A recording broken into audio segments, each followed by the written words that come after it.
Okay, hello everybody. Welcome to the show. Okay, this is what happened. We're supposed to have a repeat from Memorial Day weekend, and there was a technical problem. Models is new, and but between the last show we had and this show, I got into a really bad accident.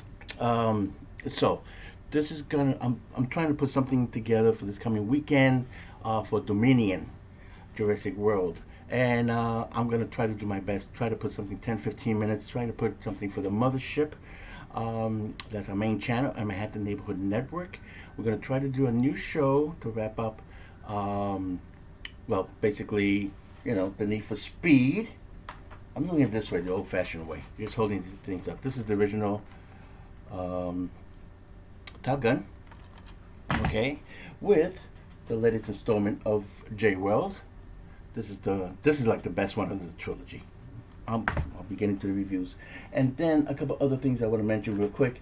Um, Hopefully we do another show for June, and we catch up with a lot of things, including Buzz Lightyear, and then of course there's going to be Thor and Minions for July. We have two shows in July, two shows in August, because the announcement is they're going to move to a brand new studio in September. How's that going to affect us? We don't know as of yet. Hopefully we'll go live in 2 weeks. Okay, but in the meantime, I will have little, like I promised. Now that I'm kind of stranded here, I was acting for a while. I can't mention the project as of yet. I did work with somebody from Star Wars, Mandalorian, but we don't know if that's going to be. It's going to make the final cut. I worked on a Judd Apatow comedy. I don't know if I made the final cut of that, but I'm not doing any. I was filming there for a while, so I'm not doing any of that right now. I was going to work my music. It's hard to play guitar with this here, so I'm going to be doing something with the music uh, via keyboard. Okay, but anyway, let's go right into it, shall we? First of all, so let's go backwards. We're going to do Gerald Dominion, which is not going to have a stand. It's not going to have a chance to stand against Tom Cruise. Tom Cruise, everybody was kind of surprised, is going to make $1 billion without the help of Russia or China. People want to see the real thing instead of all these comic book and heroes and everything like that. I forgot my main squiggy. Oh man, I forgot it. Okay, that was the thing from Doctor Strange, from a Lego model that I put together. I'm going to be talking about that in the next couple shows. Putting my Lego together, yes. Believe it or not, they're going to have an Obi-Wan versus Darth Vader kit. Why? I have no idea. We're going to be talking Star Wars. We're going to be talking about the Orville. We're going to be talking about the boys because I got Amazon Prime. Um, those shows are going to be coming up. Those are going to be exclusive for YouTube. Okay. So right now, this is for the mothership on Manhattan Neighborhood Network that shows up on Saturdays at 5 p.m. or 6 p.m. No, 5 p.m. Every other Saturday at 5 p.m. Okay. The link is on the YouTube site, and it's very simple to find. Okay, so let's continue. J World, very disappointing. Better than Fallen Kingdom. It doesn't beat this film. I love this film a lot. This was from the first one from the new trilogy, shall we say? Okay, um, this was really good. I love this one. This guy's a 5. Fallen Kingdom gets a 2. This one, the new one, Dominion gets a 3. Very, very disappointing. The cast only gets together the last half hour.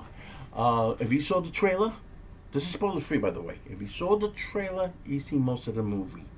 Unfortunately, I mean, one of the first scenes, it doesn't even open with credit. You see the logo of the T Rex, and boom, the movie starts. No title, no credits, nothing. Just a big old logo. And you see the fisherman boat and the giant shark coming out of the water. That's the opening scene of the movie. Okay? So the first half of the movie is the trailer. You do get a lot of Easter eggs, a lot of cameos. For example, one of the guys who helped um, Chris Pratt in the original movie, the black dude, he shows up in this one. He said, "Okay, let's do this, let's do this." Blue, the black dude who helped them out, he shows up in this one. Okay, a couple of people from Fallen Kingdom, basically the scientist and the kid. Oh, remember the two scientists? the black dude, and she looked kind of Asian, I think. Anyway, they show up at the beginning helping the redhead out. Okay, so they show up. There's cameos and there's Easter eggs and stuff like that. And well, other one cameo, not the exact brand, but even this shows up as an Easter egg. That's near the end of the movie. Some creatures from the first movie show up, okay, in reference to this. They show up at the end to get back at the evil guy. Basically, the last half hour was all the meetup, which is in the trailer, and there's a big difference in the trailer here. You see the big T Rex, and you see the whole group, and all of a sudden Jeff Goldblum goes, "Why they always got to get bigger?" That line and my screening that I saw was not in the movie. Beware. I don't know, maybe it was the screening that I got, or I don't know what happened. That line was not in the movie, and the audience was expecting that. Okay, so beware. Altogether, there's no imagination to this movie whatsoever. So it's nice to have the cast together. It's nice to see new dinosaurs. They get very practical with the close-ups, with the animatrix, the robots. They do a good job with that, trying to keep it realistic. But the whole thing is just a disappointment. It's just a failure on so many counts. My main thing is there's two plots going on. I'm not even going to get into it. Okay, there's locusts, and they're going to control the evil doers, the scientists. Said we can control the locusts to eat everything. We can control everything else on the planet, including the dinosaurs. And because of that, we can go blah blah blah blah blah blah subplot, meaningless. And then they capture the girl from the last movie because that whole cloning thing and DNA that she had supposedly. The writers went out of the way to try to correct that because the whole thing was so stupid and silly to begin with. They correct that and find out that she's normal, but she's carrying a certain DNA because of her mom. That's right, she's got a mother. Subplot, insignificant, doesn't mean anything. They got to capture Blue because baby Blue has a baby, which is again from the trailer. I'm not spoiling anything, it's from the trailer. And baby Blue has a certain DNA because blah blah blah blah blah blah means nothing to the plot. They got all these things stuffed in there, and the dinosaurs are basically background. It's the whole thing is overindulgent, boring. 2.5 hours. They could have cut out a good 45 minutes explaining all these meaningless subplots that have nothing to do with the movie, because they correct everything. The evil guys get it, they bite it, literally, and they save the world, and dinosaurs and humans are all one together for a nice happy ending. Boring. Very disappointing. I give it a 3 only because of the cast. But at the end, of course, T-Rex shows up and saves the day, gets another dinosaur. There's a reference to the Jeep upside down, and they all crawl around it from the first movie. Was it Jeff Goldblum or the other guy? Another Easter egg when they take the flare. I'm pointing right into your face. And they distract one of the dinosaurs. Well, in the first movie, they distract the T-Rex with the flare. They do the same exact thing. So these are like, what's that word? Friend, favorite? Man, what's that word? What do you call it? I forgot. But anyway, I'm trying to think of the word. You know what I mean? When they pay homage to the other movies and they give these little Easter eggs, these little cameos, fan faves and stuff like that. But it doesn't add up to anything. The movie was so disappointing. It could have been so much better. It's better than the last film, Fallen Kingdom. I mean, basically the first half was Lost World, get all dinosaurs off the island, and then stick them inside a mansion, because the mansion downstairs is like a zoo with cages. Awful. And that whole clone girl thing, that was awful. That movie gets a 2. This is better, gets a 3, but again, considering everything that they had, it doesn't add up to too much. Now, let's go back to the Need for Speed. Okay, there was an article that just came out today in Variety magazine. Okay, first let me. This went back in the charts. A movie from 30 years ago. So they got this generation, Um, and the new generation seeing this old film and the new one with Maverick. Okay, and the point is, does Dominion gonna have a chance against this? Bringing two generations together, the first trilogy and this trilogy, it's going to be a front loader. It's going to cross $1 billion mark. Talking about Dominion, and so with this here. But the challenge is, will Dominion have legs? I don't think so. Once the kids see the dinosaurs, then they're going to go back. There'll be no repeat. That's going to hurt it. Okay, people have been seeing this Maverick, and they're going back and seeing an IMAX. That's where it's coming from. All that money, extra, viewership. The repeats at the box office. Um, they're re-releasing this on 4K Blu-ray, and this has the commentary. Bruckheimer, Tony Scott, director, a bunch of Navy guys, captain, technicians, admiral, saying that half the shit doesn't even happen back in the time. I'd like to see what the new commentary is going to say. And then it has a 6-part documentary, and you can see all the giant planes, the model planes that they use trying to, to make it real, all the planes going back and forth like that. Those are all models. They only had, like one of them shoots, they had a main plane that was real, and it shot one missile. They shot that missile, they repeated it in editing a couple times. That's another reason why people are seeing this here, because all the footage is live of all the actors playing the pilots, playing the captains, everything. They're in the actual planes themselves. Any CG, only near the end where they got to blow shit up. They blow up this military base. They had to use CG, but all that flying, that's all real, and that's what's attracting a lot of people. They're comparing the first ones with giant model planes. They were like 5-6 feet across, all on wires and stuff. And people are comparing that to this year and say, wow, they really went ahead and advancement. So that's helping Top Gun Maverick a lot at the box office. Now, I had some trivia. Val Kilmer. Let me get the book out. I had to mention this. This is book. I don't know. Sorry about the glare, guys. Sorry about that. Okay. I'm Your Batman. He was actually to come back for the sequel, and he rather did The Saint. I don't know why. He talks about the cowboy movie. Let me do that right now.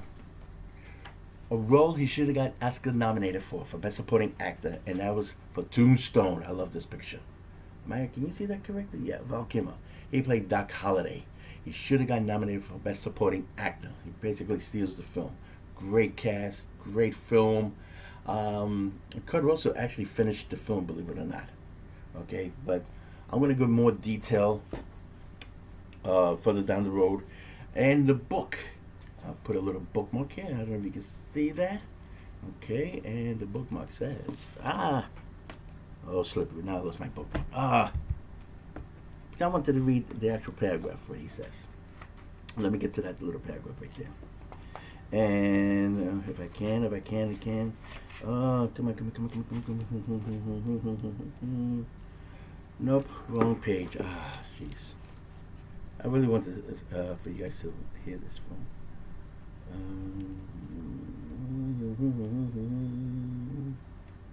Okay, last chapter. The Iceman cometh again. When my gut reaction, when I learned Tom Cruise wanted to follow up to Top Gun, he was going to call it Top Gun Maverick. Well, it didn't matter to the producers didn't contact me. As the Temptations sang in the heyday of Motown sold, a song called Ain't Too Proud to Beg, I contacted the producers and also created the heart-rending scenes with Iceman. And the producers went for it, Cruise went for it, and Cruise couldn't have been cooler. The next thing I knew, I was back. The reunion felt great. As far as the film's plot goes, I'm sworn to secrecy. So, all that stuff, but all the publicity saying Tom Cruise, I can't make this movie unless Val Kilmer's there. It was Val Kilmer who made the phone call to the producers saying, hey, I want in.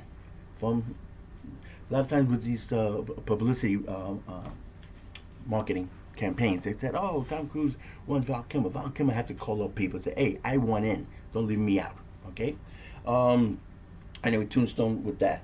Of course, if anybody saw the movie, Maverick, great movie. I give that a 5 out of 5. Okay, I saw that twice, believe it or not, and I had to see it on IMAX to see those planes actually flying for real. Um, and with the actors in there. Um, but the cute scene with Tom Cruise, you know, well, Val Kilmer couldn't talk. He's typing in the screen and you see what he's talking about on the screen. It's being spelled out. Wouldn't it be funny at the very end? You know, he's telling Tom Cruise, "Let it go." You know, you got to continue with the mission. Wouldn't it be funny at the last text he types in and he put in saying, "I'll always be your Huckleberry." Wouldn't that would have been cute? It would have been funny. Anyway, this is the reflection. I'm sorry. Let me put it. Yeah, this is Funko Pops. I love getting this stuff. As a matter of fact, I got the Gorn because I want to talk about Star Trek. I don't think I'm going to get to that. Anyway, let me put it in. Yeah, let me do that right now. What the hell? Okay, Gorn. Yeah. That Star Trek New Worlds. I'm going to be talking about that. That's going to get its own segment because there's a lot of things, a lot of trivia nobody's talking about the Star Trek. Okay. But anyway, yeah, I collect these. You'll be seeing more of this here. Okay. Obi-Wan Kenobi. We're going to be talking about that. Did I? Oh, well, I'm going to show this again. Right. And yes, I do collect Lego. I'm going to show you this here. Thor is going to come out. This is one of them from the new Thor collection, Lego. $20. That I can afford. The more expensive ones, woo, a lot of bologna sandwiches for about a month. And they're raising the prices in August. The reason I'm putting these out, I'm showing this because, as you know, on my show I do a lot of props. I got Funko, Lego, I got books, I got a lot of DVDs and stuff like that. Now, what's going to happen? Real quick, box office. Okay, it's about 17 minutes. Okay, I'm not going to go to the full 25. Okay, so I'm going to wrap this up here. Now, J World against, yes, I like doing that. J World Maverick. Maverick is going to beat J World. J World Dominion is going to have a front load. It's going to be huge. It's going to hit the $1 billion mark, and then it's going to die out. The kids are going to go see Buzz Lightyear. The rest of the month, there's a couple movies I don't want to bother mentioning. We'll talk about it when we go back live. We'll catch up. There's something I wanted to say about Doctor Strange. I gave it a 3 out of 5. I wasn't crazy about it. Only the big eyeball creature and then playing with the musical notes going back and forth. I wanted to play it, but I'm going to do that when it comes out on Disney Plus because I got Disney Plus. I just did what did I just watch? I want to call it right. Moon Knight with Oscar Isaac. I believe he wasn't doing his Star Wars. It's funny because in the making of, it's a 1 hour making of that's available on Disney Plus. I really recommend it. It's great. I happen to like the series, believe it or not. I'm going to be going more into that about Disney Plus and all the features they got, because I also have that. But in that thing there, he went to the same spot where he filmed Dune, Star Wars, and then Moon Knight. Believe it or not, that part of the desert. But anyway, I'm going to be wrapping that up with because we didn't talk about Spider-Man, but Spider-Man's over on Sony, but there is a connection as far as Doctor Strange, and that's how because there's something that was mentioned about Spider-Man here. Never mind the commentary. There was no commentary, but there's so much of behind-the-scenes footage that's not even on this disc. It's on YouTube, believe it or not. Okay. I'm big on commentary. Again, I'm going to say that for the next shows. All these little things that I'm showing you are going to be exclusive for YouTube. Okay? Whenever I film them, I put them up. Now, there's going to be no deadline. There's no set. I have the freedom to just slap it there and what happens, what happens. Anyway, but there is something to this that I want to mention. Okay? Because it's mentioned on this disc. But I'm going to save it for when Doctor Strange comes on Disney Plus. Let's see what kind of bonus features it has. But anyway, they all got little segments about making of. That's one thing I like about Disney Plus. But like Avatar only has like 6, 7 behind the scenes featurettes. Why I mentioned Avatar? Yes, this will be the biggest blockbuster of the year. I'm jumping ahead. Okay, there's nothing. Doctor Strange is almost making $1 billion, but they're rushing. They're gonna rush release it on Disney Plus and then on Blu-ray July 4th weekend. They should have waited till after July 4th weekend. It would have hit the $1 billion mark. But they're rushing it. Right now it's over like a little plus 900 million. It came close. It probably will. It could nickel and dime its way there. But they're rushing ahead with that, releasing it. Minions is going to do huge overseas. It always does. So that's another $1 billion enterprise. Thor is going to stop about 800 million and never cross the $1 billion mark. And that whole thing with Mrs. Thor, I don't know. Rest of the year, there's nothing going to be. Black Adam, Halloween, Black Panther, and November. It doesn't have that special charm. You know, it's been there, done it already. You know, at the end of December, they took Aquaman because they want to compete against Avatar, and they put Shazam instead. Talk about a slap in the face. Damn, no respect for the film. So Avatar's not going to have any no competition. So Avatar will be the biggest moneymaker because it's like two generations again. Okay, so the one I gotta mention is I did mention Star Trek, right? I'm going to be talking about Picard and Strange New Worlds. Now, I'm holding first season because I'm going to be talking about some of the special features. This really sucks, this first season. The second one, they blew it with Q and Guinan. I don't know. I'll be talking more about that in another episode. Okay, folks, that's going to be it for now. I'm going to have an exclusive about Obi-Wan Kenobi, Strange New Worlds, the Orville. Yes! Next Generation ripoff. Actually, it's better than the Next Generation. And some of the writers and producers and some of the actors for Next Generation on the Orville. But the first episode about suicide, wow, that was deep. Oh, gotta get the humor back, folks. But I guess he just wanted to tell everybody that the show does hit some serious tones. Okay, understood. Get the laughter back, folks. Okay. Anyway, there's going to be a lot of in between, and I found a lot of stuff. I've been unboxing a lot of things, and I've been finding a lot of old stuff. I'm surrounded by it. You don't see it. And pretty soon, what's behind curtain number one, you're going to be seeing it on the episodes that I put on YouTube. Okay? A lot of old stuff. I found an old Enterprise model, the Galileo. I got the Batmobile. I got, the Batwing from 20 years ago. And I got these old models. I don't have them with me right now.